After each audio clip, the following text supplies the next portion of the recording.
兄弟，這幾個是什麼字啊？係啩？憂鬱的台灣烏龜盪秋千咯，繁體字啫。你居然會看繁體？吓？咁可能我哋從細睇 TVB 睇亞視大，又成日睇 Yes 雜誌，所以咪好似從細就識睇繁體字咯。廣東人特殊嘅認字技能啊！哇，這太厲害啦！梗係繁體字都唔識睇，點唱 K 啊？不對啊，我買一些芒果，你要嗎？唔要。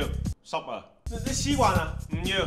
寒啊！你連他們的屬性都看得出來哦！我哋可以一眼睇出邊啲食物係寒係濕定係熱氣，又可以一嘢試出呢個食物係新鮮定係入個雪櫃，有冇加過味精，甚至佢生前有冇俾人醃過都食得出嚟。廣東人特殊嘅認食物技能啊！真的假的呀？但我剛已經吃了幾口芒果了，怎麼辦？唔緊要噶，到時飲啲去濕茶跟啲腸胃茶，或者直接包晒24味咪搞掂咯。這些你也懂啊！我哋可以一下講出邊度唔舒服就飲邊種涼茶，甚至邊度唔妥應該用邊種藥油都知。驅風油、萬金油、活絡油、雙飛油、保心安油，一網打盡。廣東人特殊嘅應藥技能啊！